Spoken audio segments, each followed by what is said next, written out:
आज श्रीमद् भगवत गीता के दूसरे अध्याय के 14, 15, 16 और 17 श्लोक का अध्ययन करेंगे और इसमें कृष्ण और अर्जुन के बीच हुए संवाद का अध्ययन करेंगे और अपने जीवन में जो इसके सुविचार होंगे अब उतारने की कोशिश करेंगे। तो आगे पूर्व श्लोक में भगवान ने आत्मा की नित्यता और निर्विकारता प्रतिपादन करके उसके लिए शोक करना अनुचित सिद्ध किया है। उसे सुनकर यह जिज्ञासा होती है कि आत्मा नित्य और निर्विकार हो तो भी बंधु बांधवादी के साथ होने वाले संयोग वियोगा आदि से सुख दुख आदि का प्रत्यक्ष अनुभव होता है, अतएव सुख हुए बिना कैसे रह सकता है। इस पर भगवान सब प्रकार के संयोग वियोग आदि को अनित्य बतलाकर उनको सहन करने की आज्ञा देते हैं और 14वें श्लोक के माध्यम से बताते हैं।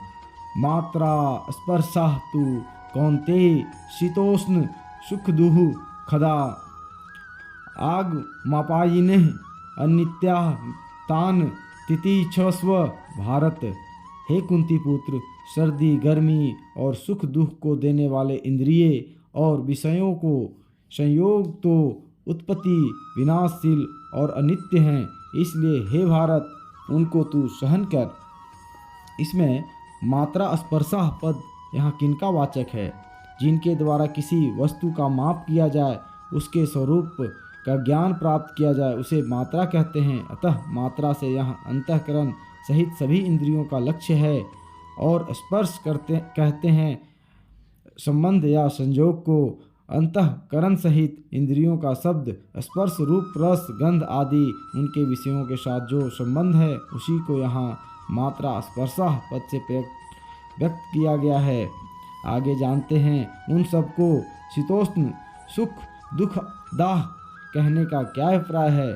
शीत उष्ण और सुख दुख शब्द यहाँ सभी द्वंद्वों के उपलक्षण हैं। अतः विषय और इंद्रियों के संबंधों को शीतोष्ण सुख दुख दाह कहकर भगवान ने यह भाव दिखलाया है कि वे समस्त विषय ही इंद्रियों के साथ संयोग होने पर शीत उष्ण राग द्वेष हर्ष शोक सुख दुख अनुकूलता प्रतिकूलता आदि समस्त द्वंद्वों को उत्पन्न करने वाले हैं। उनमें नित्यत्व बुद्धि होने से भी नाना प्रकार के विकारों की उत्पत्ति होती है, अतएव उनको अनित्य समझकर उनके संग से तुम्हें किसी प्रकार भी विकार युक्त नहीं होना चाहिए। आगे जानते हैं इंद्रियों के साथ विषयों के संयोगों को उत्पत्ति विनाशशील और अनित्य कहकर अर्जुन को उन्हें सहन करने की आज्ञा देने का क्या अभिप्राय है। ऐसी आज्ञा देकर भगवान ने यह भाव दिखलाया है कि सुख दुख देने वाले जो इंद्रियों के विषयों के साथ संयोग हैं वे क्षणभंगुर और अनित्य हैं, इसलिए उनमें वास्तविक सुख का लेश भी नहीं है। अतः तुम उनको सहन करो, अर्थात उनको अनित्य समझकर उनके आने जाने में राग द्वेष और हर्ष शोक मत करो। बंधु बांधवों का संयोग भी इसी में आ जाता है, क्योंकि अंतःकरण और इंद्रियों के द्वारा ही अन्य विषयों की भांति उनके साथ संयोग वियोग होता है। अतः यहाँ सही प्रकार के संयोग वियोगों के परिणाम स्वरूप सुख दुखों को सहन करने के लिए भगवान का कहना है, यह बात समझ लेनी चाहिए। आगे 15वें श्लोक के माध्यम से जानते हैं इन सब को सहन करने से क्या लाभ होगा। इस जिज्ञासा पर कहते हैं यम ही न व्यथयन्ति यते पुरुषम सब समदुख सुखम धीरम स अमृतो वाय कल्पते। क्योंकि हे पुरुष श्रेष्ठ, दुख सुख को समान समझने वाले जिस धीर पुरुष को ये इंद्रिय और विषयों के संयोग व्याकुल नहीं करते वह मोक्ष के लिए योग्य होता है। यहाँ ही का क्या अभिप्राय है? ही यहाँ के हेतु के अर्थ में है। अभिप्राय यह है कि इंद्रियों के साथ विषयों के संयोगों को किस लिए सहन करना चाहिए, यह इस बात इस श्लोक में बतलाई जाती है। पुरुष सर्व संबोधन का क्या भाव है? ऋषभ श्रेष्ठ का वाचक है। अतः पुरुषों में जो अधिक शूरवीर एवं बलवान हो उसे पुरुष सर्व कहते हैं। यहाँ अर्जुन को पुरुषर्व नाम से संबोधित करके भगवान ने यह भाव दिखलाया है कि तुम बड़े सूरवीर हो, सहनशीलता तुम्हारा स्वाभाविक गुण है, अतः तुम सहज ही में इनको सहन कर सकते हो। धीरम पद किसका वाचक है? धीरम पद अधिकांश में परमात्मा को प्राप्त पुरुष का ही वाचक होता है, पर कहीं कहीं परमात्मा की प्राप्ति के प्राप्त को भी धीर कह दिया जाता है। अतः यहाँ धीरम पद सांख्य योग के साधन में परिपक्व स्थिति पर पहुँचे हुए साधक का वाचक है। सम दुख सुखम विशेषण का क्या भाव है? इससे भगवान ने धीर पुरुष का लक्षण बतलाया है कि जिस पुरुष के लिए सुख और दुख सम हो गए हैं, उन्हें अनित्य समझकर जिसकी उन द्वंद्वों में भेद बुद्धि नहीं रही है, वही धीर है और वही इनको सहन करने में समर्थ है। एते पद का किनका वाचक है और न व्यतंती का क्या भाव है? विषयों के साथ इंद्रियों के जो संजोग हैं, जिनके लिए पुरुष लोक में मात्रा स्पर्शा पद का प्रयोग किया गया है, उन्हीं का वाचक यहाँ एते पद है। और न व्यथंती से यह भाव दिखलाया गया है कि विषयों के संजोग वियोग में राग द्वेष और हर्ष शोक न करने का अभ्यास करते करते जब साधक की ऐसी स्थिति हो जाती है कि किसी भी इंद्रिय का किसी भी भोग के साथ संजोग किसी प्रकार से व्याकुल नहीं कर सकता, उसमें किसी तरह का विकार उत्पन्न नहीं कर सकता, तब यह समझना चाहिए कि यह धीर और सुख दुख में सम भाव वाला हो गया है। आगे जानते हैं वह मोक्ष के योग्य होता है, इसका क्या भाव है?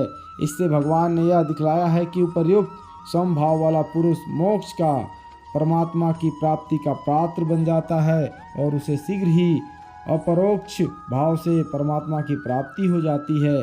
आगे 16वें श्लोक के माध्यम से जानते हैं कि 12वें और 13वें श्लोकों में भगवान ने आत्मा की नित्यता और निर्विकारता का प्रतिपादन किया तथा 14वें श्लोक में इंद्रियों के साथ विषयों के संजोगों को अनित्य बतलाया। किंतु आत्मा क्यों नित्य है और ये संजोग क्यों अनित्य है, इसका स्पष्टीकरण नहीं किया गया। अतएव इस श्लोक में भगवान नित्य और अनित्य वस्तु के विवेचन की रीति बतलाने के लिए दोनों के लक्षण बतलाते हैं। न असतः विद्यते भाव न अभाव विद्यते सतः उभयो अपि दृष्टः अन्तः तु अन्यो तत्वदर्शी भी। असत्य वस्तु की तो सता नहीं है और सत्य का अभाव नहीं है। इस प्रकार इन दोनों का ही तत्वज्ञानी पुरुषों द्वारा देखा गया है। असतः पद यहाँ किसका वाचक है और उसकी सत्ता नहीं है, इस कथन का क्या अभिप्राय है? असतः पद यहाँ परिवर्तनशील शरीर इंद्रिय और इंद्रियों के विशेषों सहित समस्त जड़ वर्ग का वाचक है और उसकी सत्ता यानी भाव नहीं है। इससे भगवान ने यह भाव दिखलाया है कि वह जिस काल में प्रतीत होता है उसके पहले भी नहीं था और पीछे भी नहीं रहेगा। अतएव जिस समय प्रतीत होता है उस समय भी वास्तव में नहीं है। इसलिए यदि तुम भीष्म आदि स्वजनों के शरीरों के या अन्य किसी जड़ वस्तु के नाश की आशंका से शोक करते हो तो तुम्हारा यह शोक करना अनुचित है। आगे जानते हैं सतः पद यहाँ किसका वाचक है और उसका अभाव नहीं है, इस कथन का क्या अभिप्राय है? सतः पद यहाँ परमात्मा तत्ववाचक है जो सर्वव्यापी और नित्य है, उसका अभाव नहीं है। इस कथन से यह भाव दिखलाया गया है कि उसका कभी किसी निमित्त से परिवर्तन या भाव नहीं होता, वह सदा एकरस अखंड और निर्विकार रहता है। इसलिए यदि तुम आत्मरूप से भीष्म आदि के नाश की आशंका करके शोक करते हो तो भी तुम्हारा शोक करना उचित नहीं है। अन्यो विशेषण के सहित उभयो पद का किनका वाचक है और तत्वदर्शी ज्ञानी पुरुषों द्वारा उनका तत्व देखा जाना क्या है? अन्यो विशेषण के सहित उभयो पद प्रयुक्त असत और सत्य दोनों का वाचक है तथा तत्व को जानने वाले महापुरुषों द्वारा उन दोनों का विवेचन करके जो यह निश्चय कर लेना है कि जिस वस्तु का परिवर्तन और नाश होता है, जो सदा नहीं रहती, वह असत और असत वस्तु का विद्यमान रहना संभव नहीं, और जिसका परिवर्तन और नाश किसी भी अवस्था में किसी भी निमित्त से नहीं होता, जो सदा विद्यमान रहती है, वह सत्य है। अर्थात सत्य का कभी अभाव ही नहीं। यही तत्वदर्शी पुरुषों द्वारा उन दोनों का तत्व देखा जाना है। पूर्व श्लोकों में जिस सत्य तत्व के लिए यह कहा गया है कि उसका अभाव नहीं है, वह सत्य तत्व क्या है? इस जिज्ञासा पर कहते हैं 17वें श्लोक के माध्यम से अविनाशी तु तत्व विधि एन सर्वम इदम ततम विनाशम अव्ययस्य अस्य न कश्चित कर्तुम अर्हति। नाश रहित तो तू उसको जान जिससे यह संपूर्ण जगत दृश्य वर्ग व्याप्त है। इस अविनाशी का विनाश करने में कोई भी समर्थ नहीं है। सर्वम के सहित इदम पद यहाँ किसका वाचक है और वह किसके द्वारा व्याप्त है तथा जिससे व्याप्त है उसे अविनाशी कहने का क्या अभिप्राय है। शरीर, इंद्रिय, मन, भोगों की सामग्री और भोग स्थान आदि समस्त जड़ वर्ग का वाचक यहाँ सर्वम के सहित इदम पद है। वह संपूर्ण जड़ वर्ग चेतन परमात्म तत्व से व्याप्त है। उस परमात्म तत्व को अविनाशी कहकर भगवान ने यह भाव दिखलाया है कि पूर्व श्लोक में जिस सत्य तत्व का मैंने लक्षण किया है तथा तत्वज्ञानियों ने जिस तत्व को सत्य निश्चित किया है वह परमात्मा ही अविनाशी नाम से कहा गया है।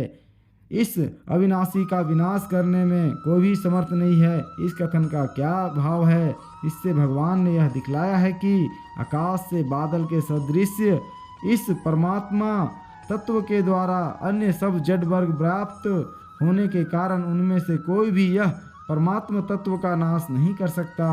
अतएव सदा सर्वदा विद्यमान रहने वाला होने से यही एकमात्र सत्य तत्व है।